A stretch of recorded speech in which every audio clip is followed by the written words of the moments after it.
Right మనకంతున్న breaking news చూస్తున్నాం. పాకిస్తాన్ రాజధాని ఇస్లామాబాద్ లో మసీద్ వెలుపల ఆత్మాహుతి దాడి జరిగింది. ఇక ఈ రోజు జరిగిన ఈ ప్రమాదంలో దాదాపుగా 69 మంది మరణించారు. 170 మందికి పైగా గాయాల పాలయ్యారు.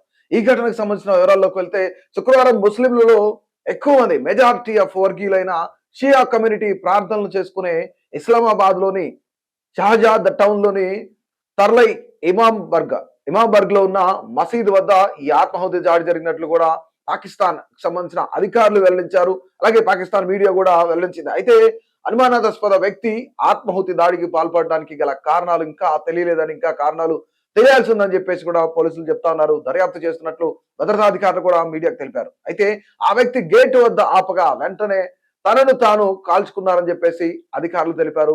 ఘటన జరిగిన వెంటనే పోలీసులు రెస్క్యూ బృందాలు అన్ని కూడా సంఘటనా స్థలానికి చేరుకుని రెస్క్యూ ఆపరేషన్స్ ప్రారంభించాయి. అయితే గాయపడిన వారిని చికిత్స కోసం అక్కడున్న పిమ్స్ హాస్పిటల్ కానీ లేదంటే పాలిక్లినిక్ కానీ పోలీసులు తరలించారు. కాగా ఈ దాడిని పాకిస్తాన్ ప్రధాని షహబాజ్ షరీఫ్ తీవ్రంగా ఖండించారు.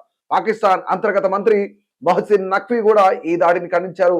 గాయాల పాలైన వారికి వైద్య సదుపాయాలు అందించడానికి అధికారులను ఆదేశించారు. గతేడాది నవంబర్ ఇస్లామాబాద్ జిల్లాలో ఆ జిల్లా కోర్టు ఏదైతే ఉందో జిల్లా కోర్టు వెలుపల జరిగిన ఆత్మాహుతి దాడిలో 12 మంది మృతి చెందిన విషయం మనకు తెలిసిందే. రీసెంట్ గా పాక్ ఆర్మీ పైన బలూచిస్తాన్ రెబల్స్ ఎవరైతున్నారో వాళ్ళు కూడా ఎస్పెషల్లీ మహిళలే ఆత్మాహుతి దాడికి పాల్పడ్డారు. ఇందులో దాడికి పాల్పడిన వాళ్ళు దాదాపుగా 11 మంది ఉన్నారు. పాక్ సైనికులు కూడా దాదాపుగా 200 మంది కూడా చనిపోయినట్లు వార్తలు వచ్చాయి మనకి. సో వరుసగా బలూచిస్తాన్ రెబల్స్ యొక్క దాడులకు తెగబడుతున్నారు అని చెప్పేసి ఇక్కడ పాకిస్తాన్ అధికారికంగా ఇంకా ప్రకటించకపోయినా సరే ఖచ్చితంగా వాళ్ళే ఉంటారు అని చెప్పేసి అనుమానాలు అయితే వ్యక్తం అవుతున్నాయి. అయితే దీనికి సంబంధించి ఇప్పటి వరకు కూడాను బలూచిస్తాన్ రెబల్స్ కి సంబంధించిన సంస్థలు కానీ లేదంటే వ్యక్తులు కానీ ఇది మా పనే లేదంటే ఈ యొక్క ఆత్మాహుతి దాడి మేం చేసినట్లే అని చెప్పేసి ఇంతవరకు ఈ యొక్క ఇస్లామాబాద్ లో జరిగిన దాడికి సంబంధించి ఎలాంటి ప్రకటన అనేది రాలేదు. కానీ ఒక వ్యక్తిగా కానీ లేదంటే ఒక సంస్థగా కానీ ప్రకటన అయితే రాలేదు. కానీ ఇక్కడ పాకిస్తాన్ కి సంబంధించిన అధికారులందరూ పోలీసులు కూడాను బలూచిస్తాన్ ఆర్మీని ఈ యొక్క ఆత్మాహుతి ఈ యొక్క రెబల్స్ ఎవరైతున్నారో బలూచిస్తాన్ రెబల్సే యొక్క ఆత్మాహుతి దాడికి పాల్పడి ఉండవచ్చు అని చెప్పేసి అనుమానాలు రేకెత్తిస్తా ఉన్నాయి. సో ముఖ్యంగా ఇప్పుడు బలూచిస్తాన్ పైన ఒకవేళ పాకిస్తాన్ దాడి చేసే అవకాశం కూడా ఉంది. పాకిస్తాన్ ఆర్మీ కూడాను వాళ్ళపైన దండెత్తే అవకాశం కూడా ఉందని చెప్పేసి చాలా మంది విశ్లేషకులు కూడా ఎక్స్పర్ట్స్ కూడా అందరూ కూడా చెప్తా ఉన్నారు. ముఖ్యంగా ఇక్కడ బలూచిస్తాన్ ఎప్పటి నుంచో ఏదైతే బలూచిస్తాన్ లిబరేషన్ ఫ్రంట్ ఏదైతే ఉందో ఎప్పటి నుంచో కూడా పాకిస్తాన్ పైన దాడికి తెగబడతా ఉంటూ ఉంది.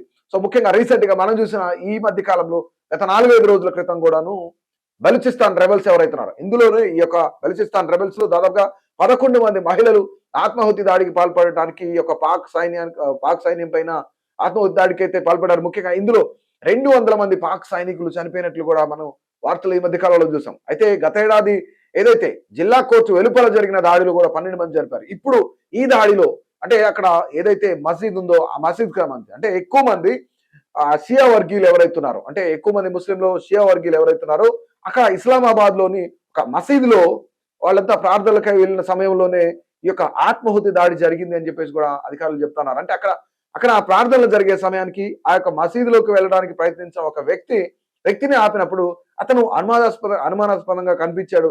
ఆ వ్యక్తిని ఆపినప్పుడే అతను అతనికంతనే వెంటనే ఆత్మాహుతి దాడికి పాల్పడినట్లు కూడా తెలుస్తుంది. పేల్చుకొని చనిపోయాడని కూడా ఇక్కడ పోలీస్ అధికారులు అలాగే మీడియా కూడా వెలువరించింది. సో మొత్తానికి ఈ యొక్క ఆత్మాహుతి దాడిలో దాదాపుగా 69 మంది మరణించినట్టు తెలుస్తుంది.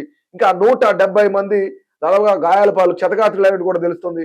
ఇంకా మృతుల సంఖ్య పెరిగే అవకాశం ఉన్నట్లు కూడా చెప్తా ఉన్నారు. దాదాపుగా ఈ యొక్క క్షతగాత్రులు అంటే ఇంకా ఎంతమంది బయటకు రావాలి, ఎంతమంది బయటకు వస్తారు అనేది కూడా ఎదురు చూస్తా ఉన్నారు. ముఖ్యంగా ఇక్కడ బలూచిస్తాన్ కి సంబంధించిన వారే ఈ యొక్క దాడి చేసి ఉంటారు అని చెప్పేసి కూడాను ఆర్మీ అధికారులు కానీ లేదంటే అక్కడ ఉన్న భద్రతా సిబ్బంది కానీ అనుమానాలు వ్యక్తం చేస్తా ఉన్నారు. దీనిపైనే బలూచిస్తాన్ పై పాకిస్తాన్ ఆర్మీ దాడికి సిద్ధంగా ఉండబోతుంది అని కూడా కథనాలు వస్తున్నాయి, వార్తలు వస్తున్నాయి.